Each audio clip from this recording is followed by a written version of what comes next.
23절 말씀입니다.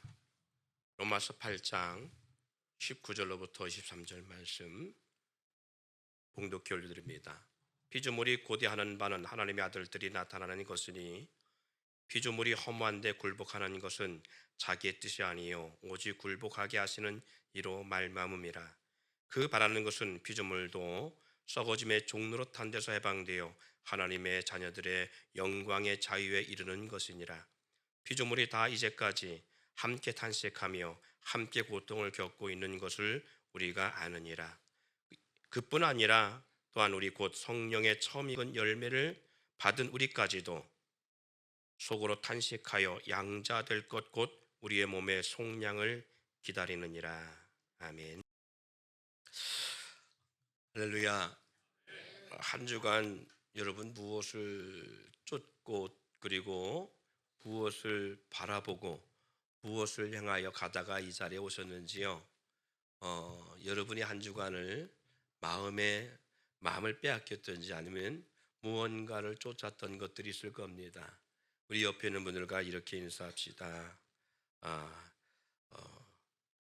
생각은 행동을 낳고, 한번 해보세요. 생각이 행동을 낳고,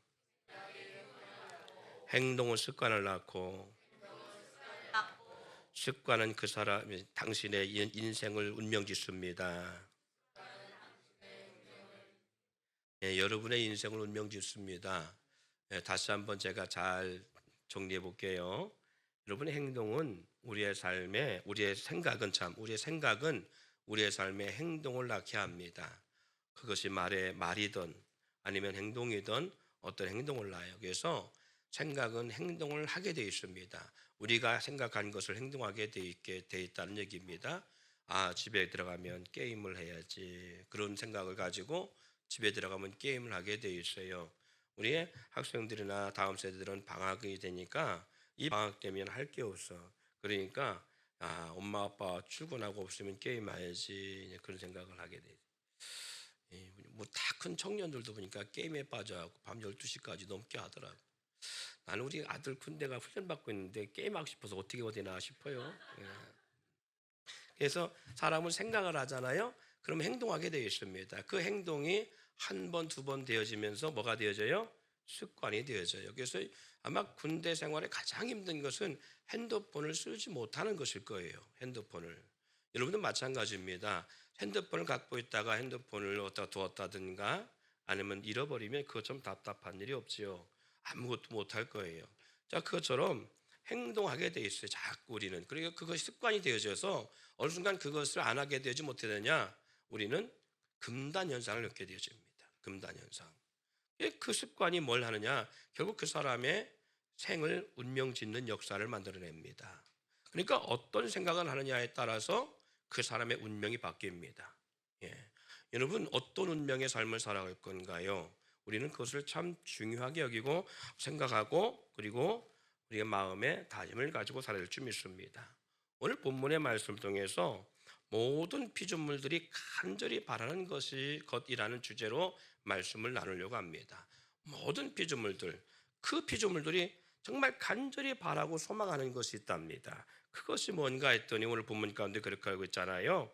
피조물들이 고대하는 바는 하나님의 아들들이 나타나는 것이라고 말해요. 자, 여러분 온전하다라는 것은요, 어떤 물건이나 대상이 제작자의 의도대로 바로 쓰여질 때 그리고 잘 사용될 때에 온전하다라는 단어를 쓰게 돼 있어요. 그러니까 우리가 온전한 삶이라는 것은 나를 제작하신 다시 말해서 나를 창조하신 하나님의 뜻 가운데 나를 지으신 하나님의 계획이 있을 거 아니에요. 그렇게 살아갈 때의 문제는 우리는 잘 살았다, 온전한 삶을 살아간다라고 말할 수 있는 거예요. 온전하다는 것이 흠이 있다, 흠이 없다, 아니면 그 사람이 죄를 짓지 않고 살아간다, 그런 의미가 아니에요. 그런 의미가 아니라 온전하다는 것은 여기 마이크의 모습은 이와 같이 설교자의 스피치를 받아서 그대로 여러분에게 더 좋은 효과를 나타내는 것이 마이크의 온전한 사용이지요. 그러면 이 마이크를 만든 제작자는 그것을 위해 만들었다는 얘기입니다. 그런데 제가 마이크를 사용하는데 여러분이 제가 전하는 말에 그냥 육성으로 하는 말보다 더 못 알아듣게 그렇게 이 마이크가 변덕을 부리거나 그렇게 되어지면 이 마이크는 온전한 게 아니에요.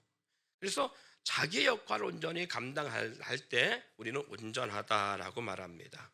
본문을 보면요, 하나님의 창조하신 피조물들이 그렇지 못하다는 것을 알 수 있어요. 온전한 피조물로 살아가기를 원하는데 하나님이 만든 모든 피조세계 피조물들이 그렇지 못한 가운데 살아가고 있다는 것을 오늘 말씀하고 있습니다. 지금 이 피조물들이 허무한 데 굴복하고 있으므로 간절히 바라는 것이 있다는 거예요. 그래서 말씀의 본문은 그러지요, 20절에 피조물이 허무한 데 굴복하는 것은 자기 뜻이 아니요 오직 굴복해 하신 이로 말미암음이라 라고 말하면서 그들이 원하는 것, 간절히 바라는 것이 있다는 거예요. 여러분, 사람도 사람답게 살 때에 사는 의미와 그리고 만족과 행복을 갖게 되어 있습니다.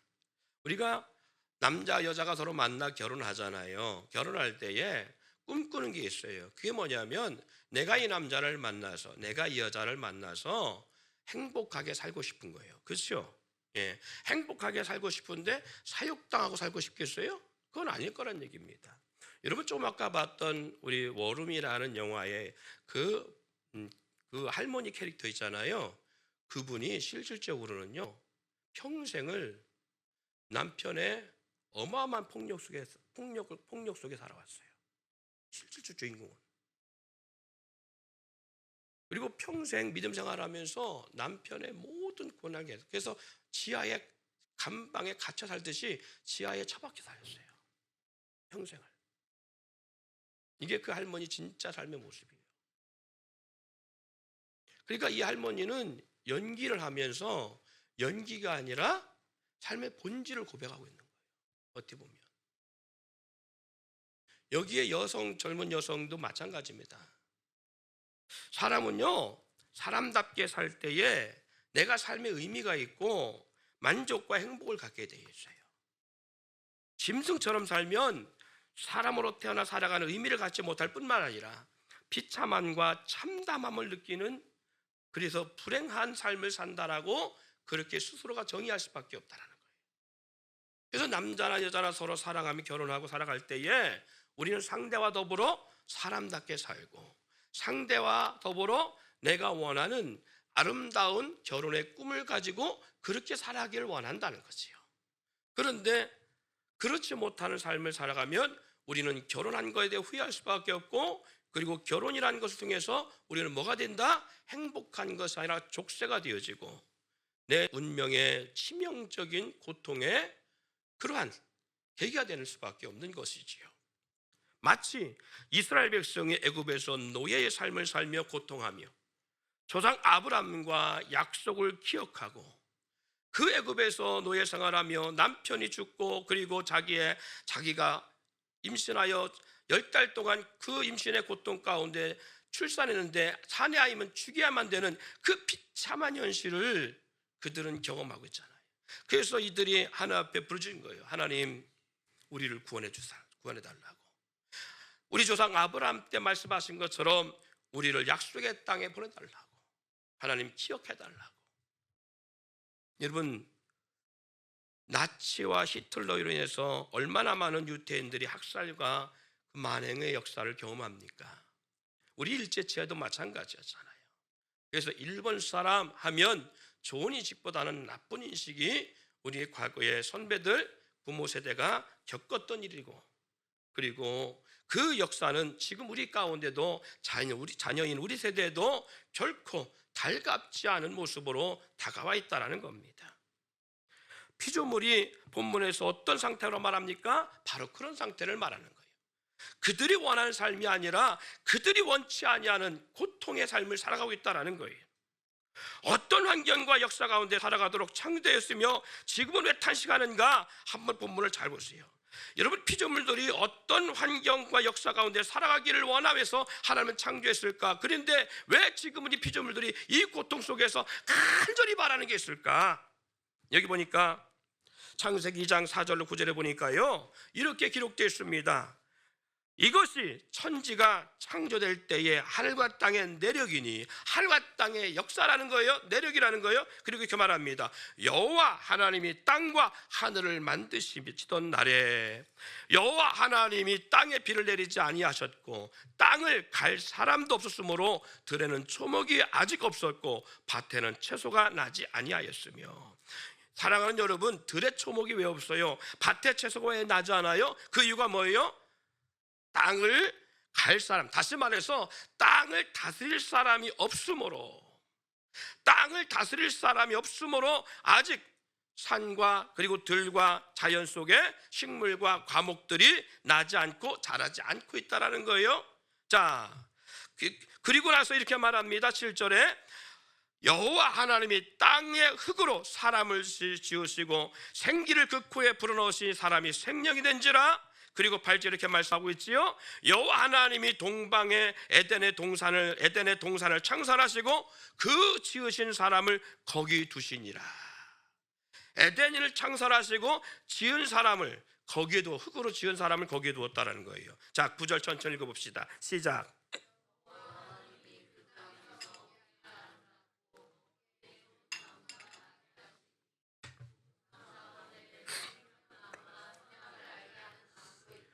예, 그 전반부에 보니까 이렇게 말씀하고 있지요. 하나님이 그 땅에 보기에 아름답고 먹기에 좋은 나무가 나게 하시니. 자, 아까 뭐라 했어요? 5절에는 땅을 갈 사람이 없으므로 들에는 초목이 아직 없었고 밭에는 채소가 나지 아니하였는데, 예, 하나님이 그래서 흙으로 사람을 지으시고 동방 에덴을 창설하고 거기에 지으신 사람을 두시고 나서 하신 일이 뭐예요? 그 땅에 보기에 아름답고 먹기에 좋은 나무가 나게 하셨다는 거예요. 그러니까 결국은 모든 과목과 초목과 모든 것, 생명력 있는 것들은 다 누구를 위해 창조했다는 거예요?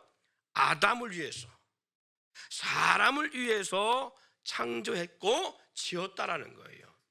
예, 모든 피조물은 사람을 위해 창조했고 사람에 의해 다스림을 받도록 순복하도록 지음받은 존재. 그렇게 될 때에 이 모든 자연, 모든 피조물들이 그 안에서 그렇게 살아갈 때에 가장 온전한 피조물로서 살아가는 것이고 행복한 존재 살아갈 수 있다는 거예요. 보세요. 창세기 1장 28절에 이것이 바로 모든 만물, 모든 피조물들, 하늘과 땅의 모든 것들에게 주어진 하나님이 창조하신 목적과 이유입니다. 하나님이 그들에게 복을 주시며 하나님이 그들에게 이르시되 생육하고 번성하여 땅에 충만하라, 땅을 정복하라, 바다의 물고기와 하늘의 새와 땅에 움직이는 모든 생물을 다스리라 하시니라. 뭐라고 했어요? 생육하고 번성하여, 사람에게 하신 말씀입니다. 그리고 땅에 충만하고 땅을 정복하고 바다의 물고기와 하늘의 새와 땅에 움직이는 모든 생물을 뭐하라고? 다스리라. 누구에게? 사람에게 다스림을 받게 되었다. 사람이나 사물이나 모든 환경은 제작자의 의도에 따라 쓰임받고 만든 자의 목적에 의해 쓰여질 때 가장 잘 그리고 온전하게 바르게 쓰인 것이라고 제가 말씀드린 것처럼, 그렇게 할 때 가장 온전한 삶이 되어지고 가장 온전한 존재가 되어지고 그럴 때에 그것이 가장 아름다운 모습이 되어진 거예요. 그렇죠?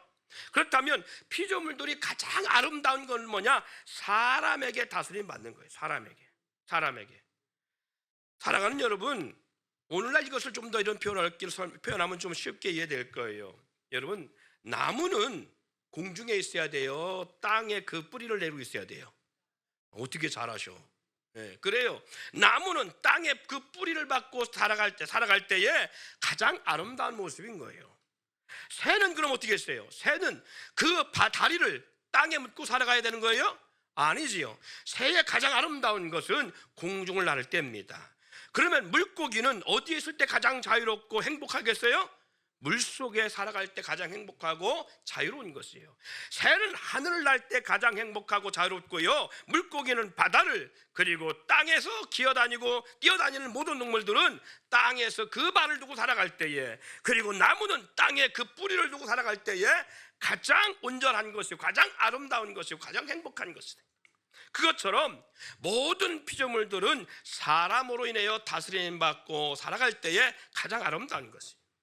하나님은 모든 피조물들을 그렇게 창조했습니다. 그런데 이 창조된 역사가 바뀌어졌다 그 말이었지. 제가 지난 시간들 통해서 벌써 몇 시간 통해서 이 말씀을 드렸어요. 지난 시간에서 우리가 보면 사람에게 다스림 받도록 창조되어진 모든 피조세계가 어느 순간부터 사람에게 아니라 다른 존재에게 다스림, 다시 말해서 복종되어진 역사가 닿았다는 거예요. 언제? 사람이 범죄로 인해서 창조된 목적과 다르게 쓰이게 되고 원치 않는 대상에 의해서 유린당하는 존재가 되기 때문에 모든 피조물들이 고통당하고 있음을 볼 수 있습니다. 그래서 제가 드린 말씀이 바로 누가복음 4장 5절 7절 말씀이요, 원치 않는 목적과 원치 않는 대상에 매인 피조물들의 삶이 어떻게 되는가 보세요. 누가복음 4장 5절 7절 말씀에 이렇게 기록하고 있습니다. 마귀가 또 예수를 이끌고 올라가 순식간에 천하 만국을 보이며 이르되 이 모든 권위와 이 영광은 그 영광을 내가 내게 주리라. 이것은 내게 넘겨준 것이므로. 이것은 내게 넘겨주신 것. 뭐가? 천하가, 모든 하나님이 창조한 모든 피조세계 천하가 이것은 내게 넘겨준 것이므로 내가 원하는 자에게 준다라는 거예요. 그럼 언제 넘겨받았느냐? 창세기 2장 24절에 보니까 여호와 하나님이 뱀에게 이르되 내가 이렇게 하였으니 내가 모든 가축과 들의 모든 짐승보다 더욱 저주를 받아 배로 다니고 살아있는 동안 흙을 먹을지니라. 여러분, 제가 지난 시간에도 했잖아요. 뱀이 먹을 수 있는 것은 흙이 아니고 개구리나 쥐나 아니면 어떤 작은 자기가 이길 수 있는 대상이에요. 그리고 이슬이나 이런 것들을 먹고 다닌 것이 뱀이잖아요. 근데 흙을 먹는다고 말합니다. 제가 어릴 때 시골에서 뱀을 수없이 많이 잡아봤고 수없이 뱀을 보고 자랐어요. 근데 뱀이 흙을 먹는 경우는 거의 없어요. 그러면 이 말씀이 잘못된 것이냐? 아니요. 여러분, 하나님이 지으신 것 가운데 흙으로 지은 것이 뭐예요? 사람의 육체지요. 그리고 모든 짐승의 육체가 흙으로 졌습니다. 사람의 육체도 흙으로 졌고 모든 짐승도, 그러니까 다시 말해서 기는 것, 뛰어다니는, 네 발로 다니는 것, 그리고 날짐승, 들짐승 할 것 없이 모든 것들이 다 흙으로 지었어요. 하나님이. 그러니까 뭐예요? 흙에 너는 종식토록 배로 다니며, 이 말은 땅을 지배한다는 의미예요. 흙을 먹을지니라, 그 말의 의미는 뱀에게 주어진 권세가 뭐라는 거예요? 흙을 대상으로 한 모든 것들을 주권을 지자고 있다는 거예요. 모든 것을 주관할 수 있다는 거예요. 그랬더니 이 뱀의 역사를 우리는 그냥 봤는데, 이 뱀의 역사를 봤더니 뭐냐? 하늘에서 전쟁하는 데에 하나님의 천사들이 그들을 전쟁에서 이기니까 이 땅으로 내어 쫓기는데, 그의 정체가 뭐냐? 용이요, 옛 뱀이요, 마귀요, 사단이더라. 할렐루야. 그러니까 결국 뱀에게 내린 저주가 아니라 사단에게 내린 저주인데, 그 저주라고 말하기보다는 사단에게 인기한 거예요. 뭐를? 땅에서 취함을 입은 것들, 흙의 존재를 가지고 살아가는 모든 것들이 누구에게로 그 대상의 모든 권한이 넘어간 거예요? 바로 사단에게 권한이 넘어갔다는 걸 알 수 있어요. 그래서 사단이 예수님을 시험할 때 말한 거예요. 그를 순식간에 천하 만국을 보이며 이것은 내게 넘겨준 것이므로 내가 원하는 자에게 준다. 그러니까 우리가 아까 로마서 8장에 봤던 말씀처럼 뭐라고 기록되어 있어요? 모든 피조물들이 고대하는 바는 하나님의 아들들이 나타난 것인데, 지금은 그 하나님 아들들 가운데서 다스림 받는 것이 아니라 험한 데 굴복되어 있다라는 거예요. 근데 이거 굴복된 것이 자기들 뜻이 아니라 굴복해 하신 이로 말미암아. 누가 그렇게 했어요? 예수님께서, 하나님께서 창세 때 인간이 범죄함으로 말미암아 이 모든 권한을 누구에게? 사람에게 주었던 다스림의 권세를 다 누구에게 줘버린 거예요? 바로 사단에게 내어준 바 되었다라는 거예요. 누구 때문에? 뭐 때문에? 아담의 영혼 때문에. 아담과 하와의 생명을 구원하시려고. 그 생명을 구원하시고 대신 그 대가로 뭘 줬어요? 아담에게 주었던 모든 권한을, 사람에게 줬던 모든 권한을 사단에게 내어준 거예요. 여러분, 우리도 마찬가지입니다. 하나님이 아들 독생자를 왜 우리 가운데 십자가에 매고 우리를 대신 십자가에 못 박아 죽이셨어요? 나를 구원하시려고. 죄 가운데 있는 나를 구원하시려고 당신이 사랑하는 아들 독생자를 십자가에 냈어요. 빌립보서 2장에는 이렇게 기록되어 있습니다. 예수라고 말하지 아니하고 그 예수가 누구냐? 근본 하나님의 본체라고 말합니다. 할렐루야. 하나님이 하늘 보좌를 버리시고 이 땅에 오셔서 비참하게 사람의 모양으로 오셔서 사람보다 더 비참하게 고난과 조롱과 멸시를 당하며 십자가에 달려 죽으셨다는 거예요. 이유가 뭐냐? 나를 구원하시려고. 그래서 요한복음 3장 16절 말씀에 하나님이 세상을 이처럼 살아가사 독생자를 주셨으니 이는 저를 믿는 자마다 멸망치 않고 영생을 얻게 하려 하심이라고 말씀하고 있음을 볼 수 있습니다. 이처럼 창세기 1장 28절에 말씀한 것처럼 사람에게 주어진 모든 다스림과 권세가 모두 공중권세 잡은 자에게 넘어갔으며 피조물들이 원찮은 가운데 그들에게 매여 그들에 의해서 쓰여지고 있다는 것입니다. 그래서 피조물들이 그 가운데서 해방되어서 하나님의 아들들 가운데 다스림 받기를 원하고 있다는 거예요. 피조물들을 해방해 줘야 될 그럼 사명이 누구에게 있어요? 하나님의 아들들에게 있는 거예요. 할렐루야. 하나님의 아들들에게 이 피조물들이 간절히 고대하는 것, 소망하는 것, 사단의 권세와 공중권세 잡은 자의 그들에게 종노릇하고 그들에게 매여 고통당하는 것이 아니라 간절히 원하는 것은 하나님의 아들들에 의해서 다스림 받으며 그 아들들의 해방되기를 원하고 있다는 거예요. 그러므로 사랑하는 여러분 기억하세요. 우리의 싸우는 우리의 씨름의 대상이 혈과 육이 아닌다는 거예요. 우리의 씨름의 대상이 혈과 육이 아니라 공중권세 잡은 자들과의 싸움임을 잊지 않기를 바랍니다. 여러분, 가정에서도 주어진 환경에서도요, 우리는 예수 이름의 영적 권세를 바로 알고 싸움의 대상이 사람이나 환경이 아닌 흙으로 지음받은 모든 인생이나 흙에서 취함을 입은 모든 피조물들이 아닌 그들을 주관하고 있는 영적 세계 속에는 어둠의 영과 싸움이 바른 싸움이라는 사실을 인지할 수 있기를 원합니다. 우리가 월음에 좀 전에 봤던 기도에 대한 교훈을 주었던 영상도 마찬가지예요. 우리가 싸움의 대상이 아내요 남편 아니라니까요. 그게 아니라 그 부부 사이를 깨트리는 사단과의 싸움이에요. 그래서 영적 전쟁, 그것이 바로 뭐다? 기도의 골방이에요. 그래서 월음 영적 싸움의 전쟁이 어디서 이루어지느냐? 기도의 골방에 이루어져야 된다는 거예요. 그래서 우리는 예수 그리스도 안에서 예수님을 영접한 자에게 요한복음 1장 14절에 말씀하고 있잖아요. 영접하는 자, 곧 그 이름을 믿는 자들에게 하나님의 자녀가 되는 뭘 줬다? 권세를 주신다고요. 예수님을 영접한 자에게 하나님의 자녀가 되는 권세를 왜 줘요? 권세를 예수 이름의 권세를 주시는 이유는 우리로 하여금 권세를 가지고 갑질하는 것이 아니라 사단을 결박하고 그리고 모든 피조물들로 해방시키는 능력을 사용하라고 주시는 거예요. 그러기서 우리는 우리가 하나님의 자녀로 바로 알고 살아가는 역사가 필요합니다. 그런데요, 우리가 하나님의 자녀고 우리가 하나님의 나라의 백성이고 그의 왕 같은 제사장님을 성경에 분명히 밝히고 있는데 예수 안에서 우리가 죄사함 받고 하나님의 성령이 거할 때에 하늘과 땅의 모든 것을 가신 주님이 세상 끝날까지 나와 함께 하심을 성경에 분명히 밝히고 있는데 그런데 우리가 그렇게 살아가지 못해요. 왜 못 살아갈까? 그것은 우리로 하여금 사단이 끊임없이 자기 생각들을 넣어요. 그게 뭐냐면 하나님의 존재를 무시하게 만듭니다. 하나님의 권능을 우리가 생각지 못하게 만듭니다. 더불어 우리가 하나님의 자녀이라는 것을 까먹게 만듭니다. 그리고 누가 주인으로 살아가냐? 내가 주인으로 살아가요.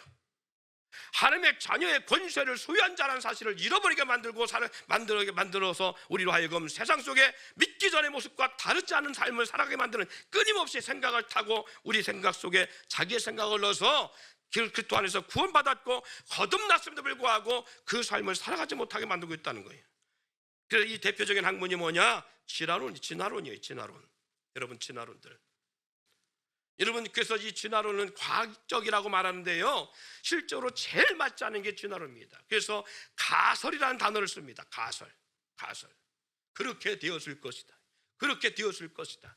그리고 그 가설을 세워놓고 그 가설의 모든 것들을 다 짜맞춰 놓은 거예요. 이게 진화론의 본질입니다. 그런데 우리는 어릴 때부터 학교에 가서 끊임없이 배우는 것이 진화론적 사고식이에요. 그리고 창조의 목숨을 우리는 잃어버리게 만듭니다. 문학과 정치, 경제, 철학과 모든 이론은 오직 인간이 세상의 중심이고 세상을 주관하신 것처럼 그렇게 만들어져 있어요.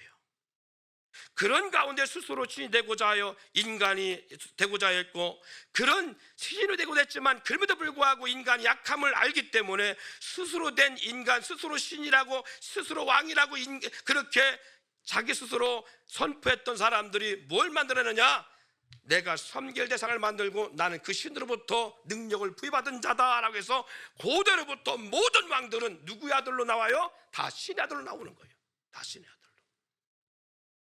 이 약함을 채우기 위해서 자신이 신의 대리자로, 섬기는 신의 대리자로, 그리고 신을 섬기는 자로, 대리권자로 그렇게 내세우면서 신의 존재하는 것처럼, 그래서 수많은 국가와 나라들이 전부 다 하나님이 창조한 세계의 피조물들을 갖다가 신처럼 가장시켜서 그렇게 자기의 신의 대리자처럼 했잖아요. 이것이 태양신 우루스, 이게 그리스니 고대 에집트니 다 그런 거예요. 그리고 사물을 섬기게 만들고요, 달신을 섬기게 만들고, 현대 과학에 와서는 우주의 기원이 하나님께 있음을 불구하고 마치 이 세상의 모든 기원이 외계 생명체에 있는 것처럼 그렇게 가설되어 만들어내는 것들이에요. 그래서 골로새 2장 28절에 이렇게 말합니다. 누가 철학과 헛된 속임수로 너희를 사로잡을까 주의하라. 이것은 사람의 전통과 세상의 초동학문을 따름이요 그리스도의 따름이 아니니라. 그래서 제가 여러분에게 오직 성경의 말씀만을 가르치는 것이 아니라 수많은 과학 이론들, 그리고 영상들, 그리고 자료들을 여러분에게 공유하고 나타내는 거예요.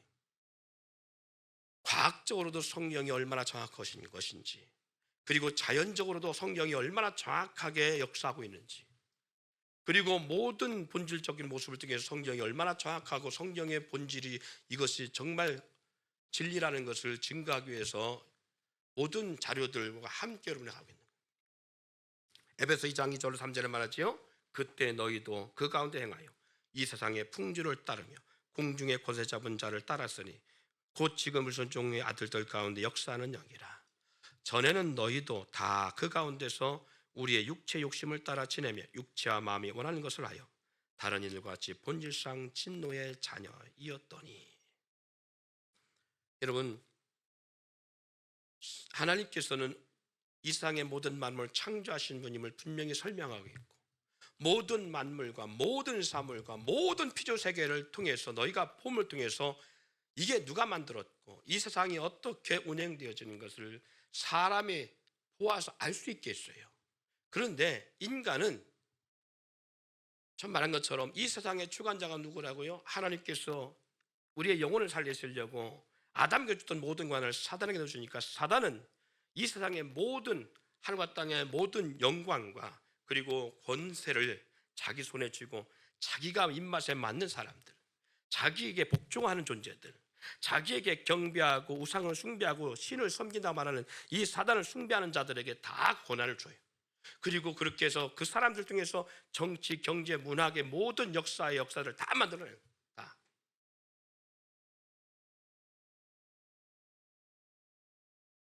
그리고 인간으로 하여금 뭘 모르게 왔냐? 어릴 때부터 자라면서 하나님의 속성, 하나님의 역사를 갖지 못하게 만드는 거예요.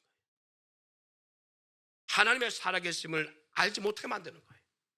그래서 로마서 1장 20절 23절 이렇게 말합니다. 자, 성경 볼까요? 로마서 1장 20절 시작. 창세로부터 그의 보이지 아니한 것들 곧 그의 영원하신 능력과 신성이 그가 만드신 만물이 분명히 보여 알려졌네. 그러므로 그들이 핑계하지 못할지니라. 하나님을 알되 하나님을 영화롭게도 아니하며 감사하지도 아니하며 오직 그 생각이 허망하여져 미련한 마음이 어두워졌나니 스스로 지혜 있다 하나 어리석게 되어 썩어지지 아니하는 하나님의 영광을 썩어질 사람과 새와 짐승과 기어다니는 동물 모양의 우상으로 바꾸었느니라. 여러분 보세요. 스포츠는 사실은 역사적으로 보면요, 제사의 하나의 모티브입니다. 그러니까 그리스로부터 올림픽이 왔잖아요. 시작됐잖아요. 사실 이 올림픽이라고 하는 스포츠의 기본 정신과 기본 구조와 근간은 제우스 신을 위한 축제였어요. 제우스 잘 알지요. 그리스 신화이다. 그 제우스 신을 위한 어떤 축제적에서 시작된 거예요. 그래서 스포츠가 왔는데 보세요. 이 올림픽만이 아니라 모든 우리 한국에 있는 프로 구단이나 프로 스포츠의 모든 것들 다 보세요. 구단을 대표하는 마스코트가 다 뭐예요? 동물이에요. 사물이에요. 피조물들이에요. 피조물들이에요. 그냥 여러분들은 그냥 아무 생각 없이 받아들이는지 모르겠지만 모든 그 구단, 그 스포츠 단체를 대표하는 게 마스코트가 다 동물이에요. 그럼 왜 그렇게 만들었을까라고 할 때에 이것이 우리에게는 하나의 문화 같지만 그 속에 정신이 뭐냐? 그것을 우리의 구단의, 우리의 이 단체의 힘이라는 거예요. 그러니까 이 본질이 어디로 가냐면 그대로 쫙 올라가면요, 그것이 하나의 신의 대상이었어요. 섬기는 대상이었어요. 여러분, 출애굽에서요, 하나님이 모세를 통해서 애굽에 10가지 재앙을 행하잖아요. 그죠? 10가지 재앙을 행할 때에 재앙의 순서 잘 모를 거예요. 피의 재앙, 이의 재앙, 그리고 개구리의 재앙, 파리의 재앙, 그리고 온역의 재앙, 뭐 이런 재앙 10가지 재앙이 있잖아요. 이 재앙이 보세요. 어디에 비해? 에집트의 나인강에 피가 물들게 만들었어요. 이 첫 번째 재앙입니다. 에집트의 나일강의 신을 섬겼어요. 에집트 왕이, 그리고 에집트 사람들이. 나일강의 역사로 풍요가 왔거든요. 그러니까 나일강이 범람하에서 저기서부터 흙이 이렇게 내려와서 쌓이게 되면 옥토가 되어져요. 왜? 모든 거름이 거기에 쌓이니까. 그래서 농사하면 잘 됩니다. 그래서 물이 있어야 되잖아요. 모든 나라와 역사는 물을 끼고 역사했어요. 물을 끼고 발전했고요. 그러니까 나일강이 중요한 역할을 하는 게, 나일강의 젖줄이 풍요를 주지 않으면 에집트는 망합니다. 그래서 사실은 고대 에집트가 멸망한 이유가 나일강에 물이 줄어서예요. 네. 그런데 보세요. 그러니까 고대는 이 나일강을 섬긴 거예요. 자, 보세요. 에집트의 파라오가 이스라엘 히브리 민족을 없애려고 요셉을 알지 못하는 새 왕이 났을 때, 출애굽 이렇게 말합니다. 사내 아이가, 히브리 사람 가운데 자식을 낳을 때 사내 아이가 나면 다 죽이라고 했어요. 다 죽이라고. 자, 이게 왕명입니다. 황제명이었어요. 고대 그 지중해 나라를 휩쓸고 있었던 어마어마한 권력의 소유자 파라오의 명이 뭐냐? 히브리 민족 가운데, 여인 가운데 사내 아이라면 다 죽이라. 이게 명령이었어요. 그러니까 내가 엄마인데 내가 10달 배 아파도 난 자식도 여자면 괜찮은데 남자 사내면 죽여야만 되는 거예요. 나일강에 던져 죽여야 되는 거예요. 아그밥되게 해야 됐던 거예요. 그런데 보세요. 파라의 공주가 나일강에 모욕하러 오다가 갈대 상자를 발견합니다. 갈대 상자를 열어보니까 누가 있어요? 그렇지요. 히브리 사람의 아이가 있었어요. 사내 아이가 그 안 담겼어요. 자, 그러면 그 아이를 키워서 왕자로, 그 공주의 양자로 삼았잖아요. 자, 그럼 우리가 한번 정치적 논리를 생각해 보자고요. 지금 그 공주의 아버지가 명령한 게 뭐예요? 누구의 아들? 누구의 사내? 히브리 사람의 사내 아이는 다 죽이라고 했어요. 이게 왕명이에요. 더불어 근데 여러분 같으면 이게 왕명은 나라의 가운데 조서를 다 조서로 해갖고서 도장 딱 옥새 찍어가지고 다 공포했어요. 근데 지금 누가 히브리 사람의 사내 아이를 양자로 삼아 키워? 자기 딸이. 이게 가능해요? 이게 가능하냐고요. 그러면 그 왕이 어떻게 되겠어요? 왕명이 어떻게 되냐고요. 세례 요한이 헤롯의 행위에 대한 잘못을 고발했다가 감옥에 갇힙니다. 이거에 대해서 꽁하고 있던 헤로디아가 자기 딸을 시켜서 헤롯의 머리를 잘 나오게 하는 역사가 아닙니다. 근데 이 헤로디아의 딸이 뭘 했냐면 잔치에서 춤을 춥니다. 얼마나 춤을 잘 췄는지 거기에 대신들과 왕이 뿅 갔어요. 그래서 이 헤롯이 이렇게 말합니다. 사랑하는 딸아, 너의 춤을 보니까 내가 너무 감동을 받았다. 네가 원하는 것이 무엇이든 내가 다 줄게. 나라의 절반이라도 달라면 다 줄게. 그랬어요. 그랬더니 헤로디아가 자기 딸을 시켜서 뭘 요구하느냐? 세례 요한의 목을 달라고 요구합니다. 근데 헤롯이 그것을 거부해 못해요. 못해요. 왜? 자기 입으로 내뱉은 말이잖아요. 자기 입으로 내뱉었는데 그것을 거두면 왕권과 왕명이 뭐가 되는 거예요? 우습게 되는 거잖아요. 보세요. 그러면 고대, 그보다 더 고대였어요. 엄청난 권력의 소유자였다고요. 그런데 한마디로 자기의 공주, 자기의 딸이 히브리 사람의 사내 아이를 거두어서 양자 삼어? 이것은 불가능합니다. 그럼 어떻게 왕자가 될 수, 양자가 될 수 있는 역사가 됐을까? 여기에 기가 막힌 묘수가 있는 거예요. 이게 첫 번째 재앙과 연관성이 있습니다. 이 에집트가 뭘 섬겼다는 거예요? 나인강의 신을 섬겼다는 거예요. 나인강의 신. 죄송합니다. 어린아이고 있지만 제가 좀 성경을 좀 더 이해시키는 말씀드리는 거예요. 고대 에집트에서는 나일강 물이 줄고 가뭄이 오잖아요. 그럼 비가 내려서 물이 홍수가 돼야 되잖아요. 그래야 풍요가 오니까. 그래서 그 당시 때 에집트에는 왕만이 할 수 있는 게 있는데 아무도 자유행위를 못했습니다. 자유행위에다 걸리면 죽었어요. 고대에는 이때에 파라오가 한 것이 뭐냐면 나일강에 배를 타고 가서 나일강 한가운데 모든 사람들이 보는 앞에서, 모든 백성이 보는 앞에서 자유행위를 통해서 정액을 나일강에 뿌려야 돼요. 언제까지? 매일 나가서 비가 올 때까지. 이래야 나일강의 여신이 그 왕의 그 모습을 보고 분노를 삭히고 나일강 물을 불려줄 수 있고 비를 내릴 수 있다라고 고대인은 그렇게 생각했다는 거예요. 참 기가 막히죠? 근데 고대는 그랬어요. 제가 이 얘기를 왜 드냐면 에집트에는 나일강이 나라의 근간을 좌우했어요. 나라의 근간. 근데 이 나일강에 여신이 있다라고 믿었기 때문에 그 왕이 그 같은 일을 한 거예요. 이것이 왕의 가장 고귀한 일 중에 하나였어요. 우리나라도 왕 정치를 갖다 뭐라고 해요? 왕이 정치하는 것 갖다가 어떤 정치라고 해요? 정사를 보고 그 다음 또 뭐 했어요? 조상의 왕들, 선인들, 선조상, 자기의 위에 조상의 왕들을 섬겼던 그 그 제사하는 제단 있잖아요. 그래서 뭐라고 해요? 종묘사직. 이것이 왕이 해야 되는 임무야. 그처럼 고대 에집트의 파라오는 그렇게 했다는 거예요. 그러니까 나일강이 얼마나 중요한 이유인가를 알 수 있는 거예요. 근데 그 나일강을 타고 뭐가 왔어요? 생명이 떠내려왔잖아요. 근데 저 고센 땅에서부터 왕궁까지는 꽤 먼 거리입니다. 분명히 히브리 사람의 사나이면 다 나일강에 던져 죽이라 했는데 아그밥이 안 됐어. 수키를 내려면서 아그밥이 안 됐어요. 그럼 누가 보호한 거예요? 나일강의 신이 보호한 거죠.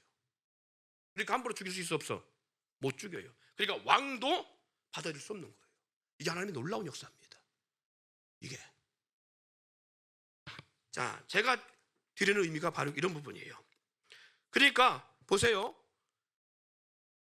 오늘 이 역사와 같이 애굽에 내렸던 10가지 재앙, 나일강을 피범벅시켰던 것은 하나님께서 에집트의 첫 번째로 가장 중요한 완탑신 나일강의 신을 저주한 거예요. 하나님 신발하신 거예요.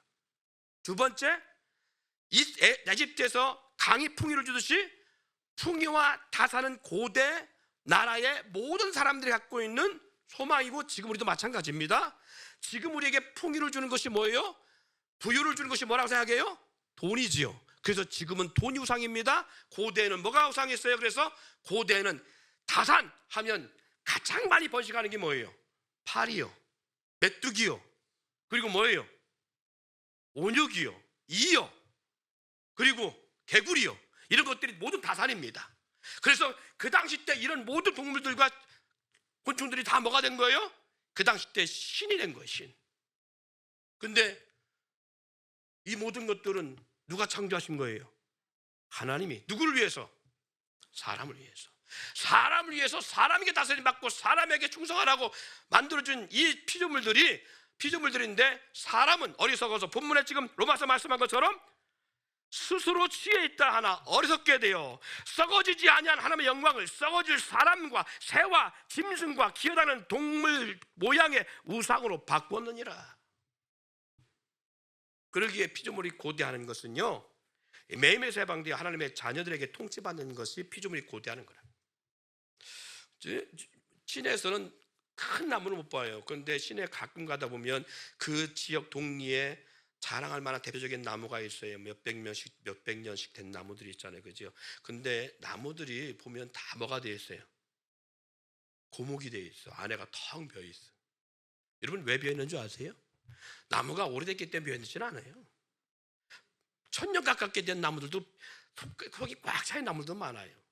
근데 왜 비어 있을까? 제가 내린 답은 속이 터져서 그래요. 속이 터져서. 사람들이 다 어디 와서 경비하고 절하고 거기 빌고 있어요? 나무 밑에 빌고 있잖아.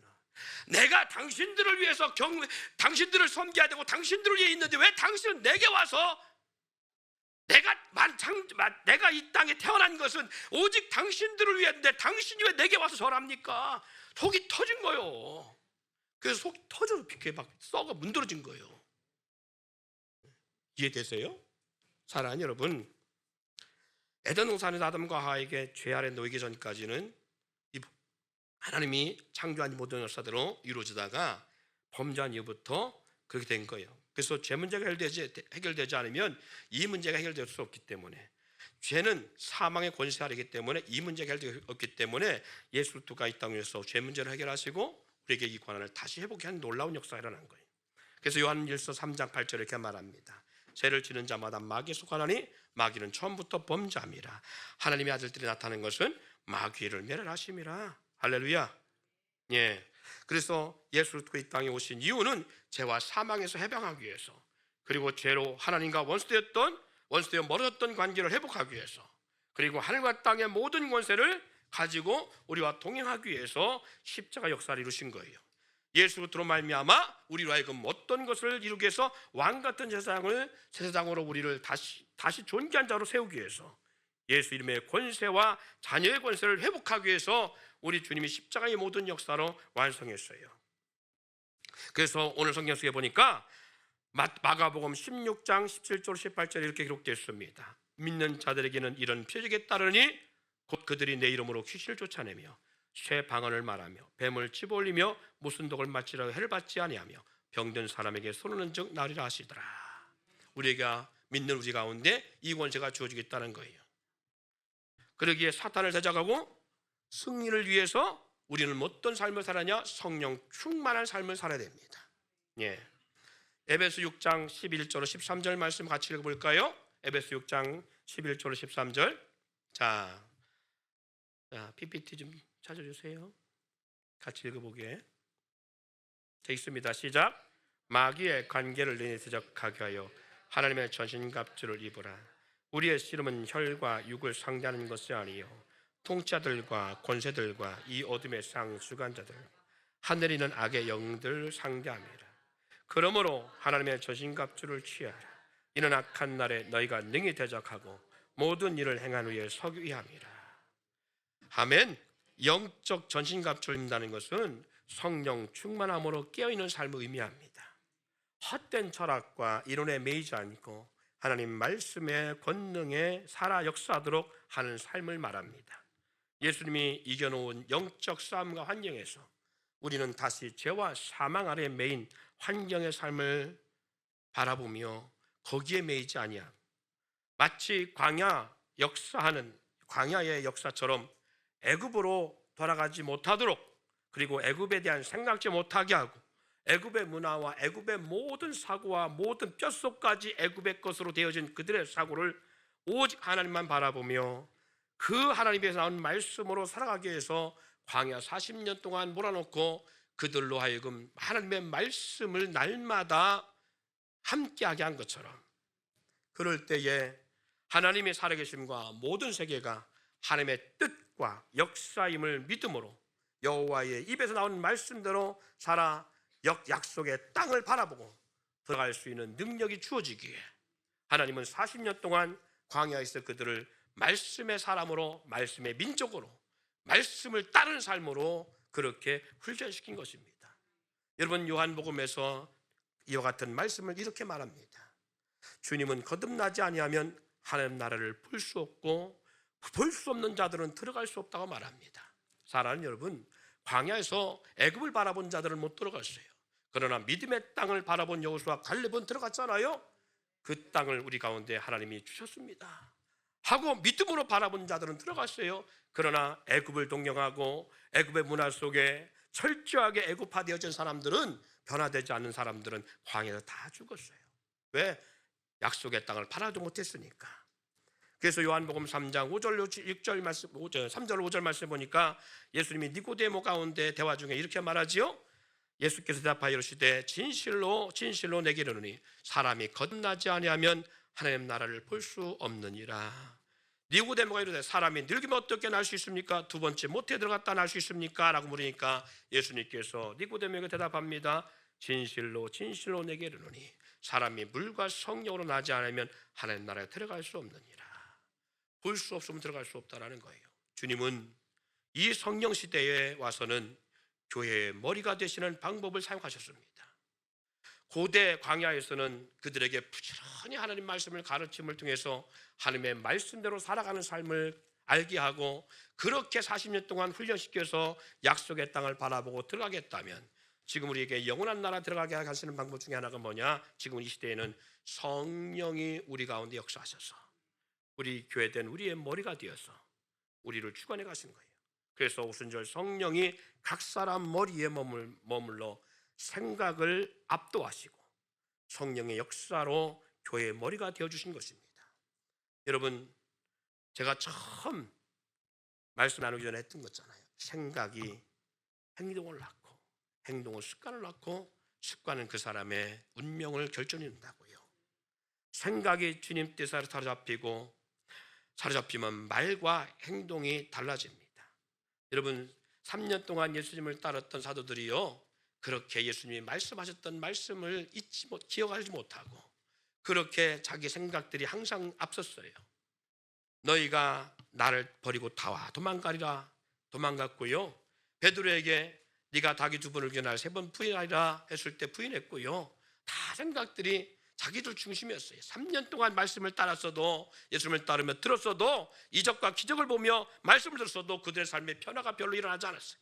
놀라운 것은 그럼에도 불구하고 3년 후에 오순절 마가다락방에 저들이 기도할 때에 성령이 그들을 머리 위에 임하여 주고 났더니 이제까지 3년 동안 들었던 메시지들이 다 생각나는 거예요. 그리고 그들이 삶이 바뀌기 시작합니다. 언어가 바뀌고 행동이 바뀐 거예요. 우리가 거듭나야 되는 이유, 우리가 성령 안에 살아가야 될 이유가 여기 있습니다. 우리가 사단이 주는 생각으로 말미암아 하나님 중심, 그리고 예수 뒤의 권세, 하나님의 자녀된 권세를 생각지 못하고 살아가게 만드는 한 주간의 삶이 돈에 쫓기고 따라가고 환경을 따라가고 우리의 모든 생각이 세상 가운데 매어있는 우리 삶의 역사를 어떻게 우리 스스로가 하나님을 기억할 수 있겠어요? 그래서 성령의 거듭남을 통해서 우리가 하나님의 자녀요, 권세로 우리를 이끌기 위해서 우리 가운데 성령을 역사하시는 믿습니다. 그러기에 누가복음 11장 13절에 너희가 악할지라도 자식에게 좋은 걸 줄 줄 알거든 하물며 너희 하늘 아버지께서 구하는 자에게 성령을 주시지 않겠느냐. 그 사람의 생각이 어떠하면 그 사람도 그러한 적이라고 말하고 있습니다. 그 사람의 생각에 어디에 매이냐에 따라 그 사람의 말과 행동이 나옵니다. 그러기에 잠언서 23장 7절에 대저 그 마음의 생각이 어떠하면, 시작 읽습니다.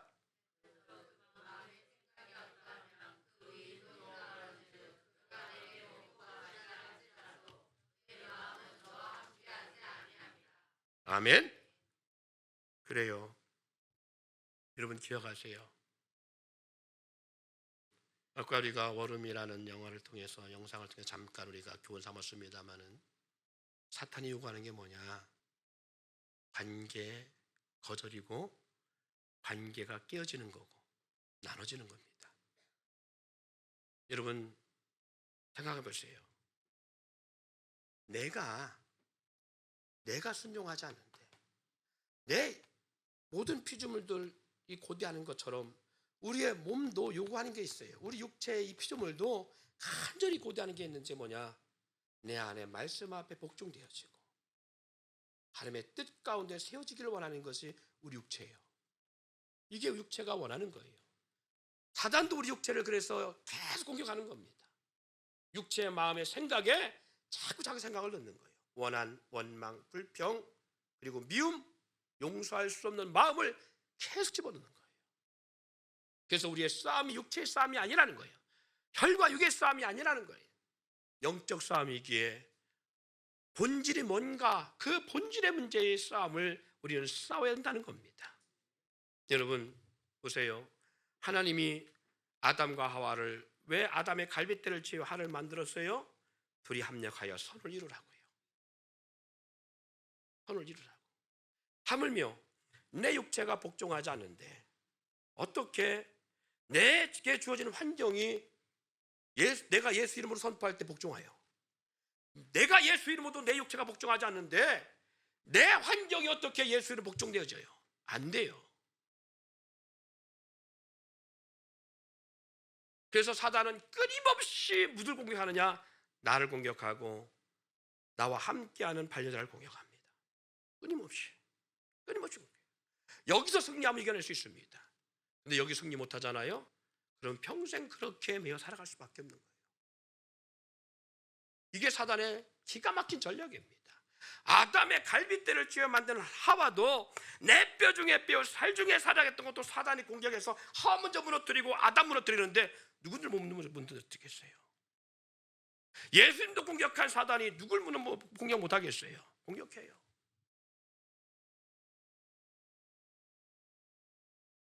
상대방이 잘해서 좋아서가 아니라 내가 온전하게 살기 위해서, 내가 행복하기 위해서 우리는 그 씨름을 해야 돼요. 예수님이 말합니다. 너희가 어린아이 같지 않으면. 그래서 제가 여러분에게 작년과 재작년부터 드렸던 말씀이 거예요. 부부가, 죄송합니다, 오해하지 않기를 바랍니다. 하나님이 하시는 일이니까. 그럼에도 불구하고 꼭 기억하세요. 부부가 연합하지 않잖아요. 무슨 사업을 해도 안 됩니다. 무슨 일에도 안 돼요. 연합돼야 돼요. 아내는 남편한테 복종해야 돼요. 이게 성경적인 거예요. 남편 아내를 사랑해야 되고요. 그래야 역사가 일어납니다. 내가 남편에게도 복종하지 못하는데 어떻게 하나님 말씀 복종되어져요? 그렇잖아요. 성경에 형제를 사랑한다면서도, 하나님을 사랑한다 하면서도 보이는 형제를 사랑하지 못하면 어떻게 하나님을 사랑하는 거냐고요. 보이지 않는 하나님을 사랑한다면서 보이는 형제도 사랑하지 못하는데 어떻게 하나님을 사랑하느냐.